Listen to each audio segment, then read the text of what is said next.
இன்ட்ரெஸ்டிங்கான வீடியோக்களை பார்க்க நம்ம தமிழ் வீடியோஸ் சேனலை சப்ஸ்கிரைப் பண்ணிக்கோங்க. மறக்காம பக்கத்தில் இருக்கிற பெல் பட்டனை டச் பண்ணி ஆல் அப்படின்ற ஆப்ஷன் வரும், அதை அழுத்திக்கோங்க. அப்போதான் நாம போற புது புது வீடியோக்கள் உங்களுக்கு வந்து கொண்டே இருக்கும்.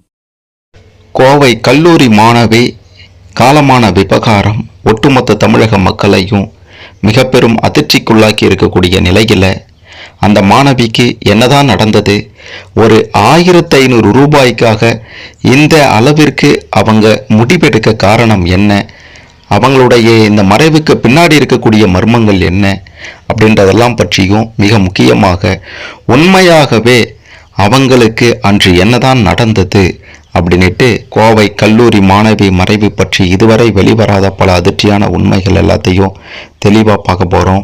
கடைசி வர பார்த்தீங்கன்னா எல்லாமே உங்களுக்கு புரியும். அதுக்கு முன்னாடி அந்த கல்லூரி மாணவி அவர்களுடைய அந்த மறைவிற்கு நியாயம் கிடைக்கணும், நீதி கிடைக்கணும், அவங்களுடைய ஆன்மா சாந்தி அடையணும் அப்படின்ட்டு நினைக்கிறவங்க இந்த வீடியோவை மறக்காமல் லைக் பண்ணுங்க. சரி, வாங்க வீடியோக்குள்ளார போகலாம். கோவையில் இருக்கக்கூடிய தனியார் மருத்துவமனையில் இந்த கல்லூரி மாணவிக்கு நடந்த சம்பவம் யாருக்கும் நடக்கக்கூடாது அப்படின்ட்டு ஒவ்வொருவருமே பார்த்தீங்கன்னா தற்போது தங்களுடைய ஆதங்கத்தை வெளிப்படுத்தி கொண்டிருக்காங்க. அப்படி என்னதான் நடந்ததுன்னு கேட்டிங்கன்னா, திருவண்ணாமலை மாவட்டம் நாச்சிப்பட்டு கிராமத்தை சேர்ந்தவர் தான் கோவிந்தராஜ். இவருடைய மனைவி வானதி.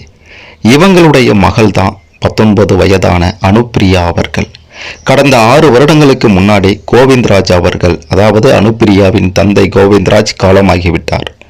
கோவையில் இருக்கக்கூடிய தனியார் மருத்துவமனையில் செயல்படக்கூடிய பாராமெடிக்கல் கல்லூரியில் அனுப்பிரியா அவர்கள் 1ஆம் ஆண்டு படித்து வந்திருக்காங்க. விடுதியில் தங்கியிருந்து வகுப்புக்கு சென்று வந்த அவங்க ஏப்ரல் மாதம் 2025 ஏப்ரல் மாதம் 15ஆம் தேதி செவ்வாய்க்கிழமை அன்று இரவு கல்லூரி மருத்துவமனையினுடைய 4வது மாடியில் இருந்து பார்த்தீங்கன்னா அவங்க விழுந்து காலமாகி இருந்தாங்க. அவங்களுடைய இந்த சம்பவம் ஒட்டுமொத்த தமிழக மக்களையும் மிக பெரும் அளவில் அதிர்ச்சிக்குள்ளாக்கி இருக்கின்றது. தகவல் அறிந்து அங்கே வந்த பீளமேடு போலீசார் அதன் பிறகு பிரேத பரிசோதனைக்காக கோவை அரசு மருத்துவமனைக்கு அனுப்பி வைத்தாங்க. அந்த விசாரணையில் என்ன நடந்தது, அந்த மாணவி என்ன செய்தாங்கன்னா, அதே கல்லூரியில் 4ஆம் ஆண்டு படிக்கக்கூடிய மாணவி ஒருத்தவங்க 1500 ரூபாய் வைத்திருந்திருக்காங்க. அவங்க வச்சிருந்த அந்த கைப்பை மாயமாகியிருக்கு.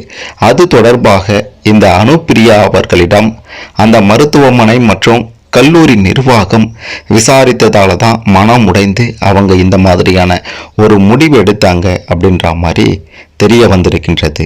மிக முக்கியமாக அன்று, அதாவது ஏப்ரல் 15ஆம் தேதி அன்று அந்த மாணவிக்கு என்னதான் நடந்தது அப்படின்ட்டு கேட்டிங்கன்னா, இந்த பாராமெடிக்கல் சயின்ஸ் கல்லூரியில் 300க்கும் மேற்பட்ட மாணவ மாணவிகள் படித்துட்டு இருக்காங்க. அவங்களுக்கான தங்கும் விடுதியும் அங்கேயே இருக்கின்றது.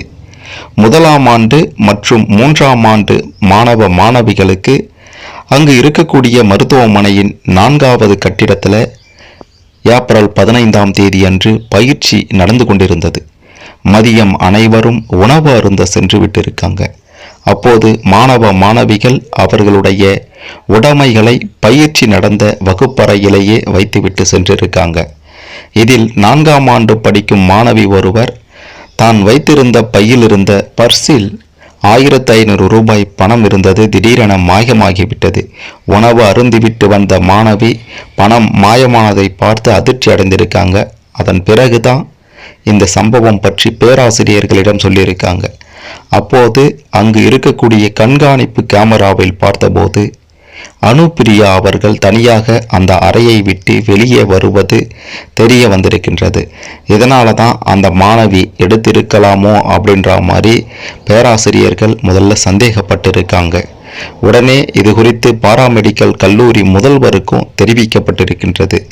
அதன் பிறகு மாணவியை கல்லூரி முதல்வர் இருக்கக்கூடிய 5வது மாடி கட்டிட அறையில் வைத்து முதல்வர் மற்றும் பேராசிரியர்கள் தொடர்ந்து விசாரித்திருக்காங்க. அப்பொழுது சக மாணவர்களும் இருந்திருக்காங்க. மாலை 2 மணி முதல் 4:30 மணி வரை கிட்டத்தட்ட 2.5 மணி நேரம் விசாரணை நடந்திருக்கின்றது. ஆனால் அந்த மாணவியோ தான் எந்த தவறும் செய்யவில்லை, பணம் எடுக்கவில்லை என்று மறுத்திருக்காங்க. மற்ற மாணவ மாணவிகள் வகுப்புகள் முடிந்து விடுதிகளுக்கும் வீடுகளுக்கும் சென்ற நிலையில் அந்த அனுப்பிரியா என்ற மாணவியை மட்டும் இவங்க விடவே இல்லையா. மாலை 6:30 மணி அளவில் தான் அந்த மாணவி 5வது மாடியிலிருந்து வீட்டுக்கு செல்லும்படி சொல்லியிருக்காங்க பேராசிரியரும் முதல்வரும்.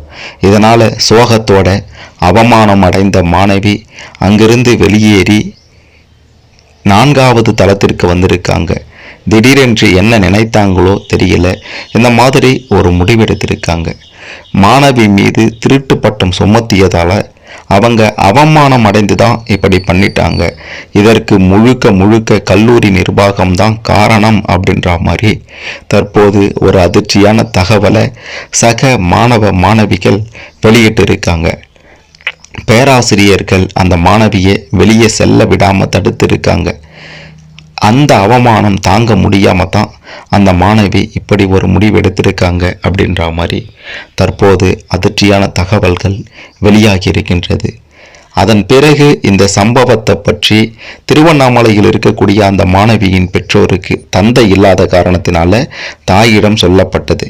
அதிர்ச்சி அடைந்த தாய் வானதி உறவினர்களோட கோவைக்கு வந்திருக்காங்க. இப்படி தான் பார்த்தீங்கன்னா அன்னைக்கு இந்த சம்பவம் நடந்திருக்கின்றது. இது பற்றி கல்லூரி நிர்வாகம், அதாவது அந்த முதல்வர் என்ன சொல்லியிருக்காங்க அப்படின்ட்டு கேட்டிங்கன்னா, அந்த கல்லூரியினுடைய முதல்வர் மணிமொழி அவர்கள் மற்றும் ஆசிரியர்கள், அதாவது பேராசிரியர்கள் லாவண்யா, உமா, இவங்க தான் காரணம் அப்படின்ற மாதிரி மாணவர்கள் குற்றம் சாட்டிட்டு இருக்காங்க.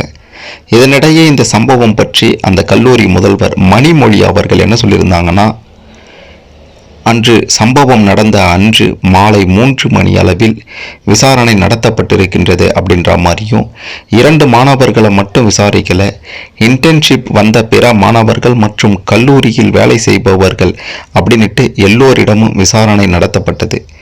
புகார்கள் வரும்போது வழக்கமாக நடத்தக்கூடிய விசாரணை தான் அப்படின்ற மாதிரியும், அந்த மாணவி அதாவது அனுப்பிரியா தான் மாற்றி மாற்றி பேசினாங்க, ஆனால் அதை பற்றி கூட நாங்கள் பெருசாக எடுத்துக்கல அப்படின்ற மாதிரியும் முதல்வர் சொல்லியிருக்காங்க. மாணவியிடம் ஒரு விளக்கம் கடிதம் மட்டும் கேட்டோம், பெற்றோரிடம் சொல்வதற்கு கடிதம் வாங்கி வைத்தோம் அப்படின்ற மாதிரியும் முதல்வர் சொல்லியிருக்காங்க. அது மட்டும் இல்லாமல் மருத்துவமனையில் சிசிடிவி காட்சி தொடர்பாக மருத்துவமனையை சேர்ந்த பிற துறை ஊழியர்கள் மாணவியிடம் பேசியிருக்காங்க. அவங்களும் பார்த்தீங்கன்னா மாணவியிடம் இது பற்றி துருவி கேட்டிருக்காங்க. அதனாலையும் மாணவி பார்த்தீங்கன்னா மன அழுத்தத்திற்கு ஆளாகியிருக்காங்க. அந்த மாணவியை நாங்கள் குற்றவாளி அப்படின்ட்டு சொல்லலை, மாணவர்களை நாங்கள் எப்பொழுதும் விட்டு கொடுக்க மாட்டோம்.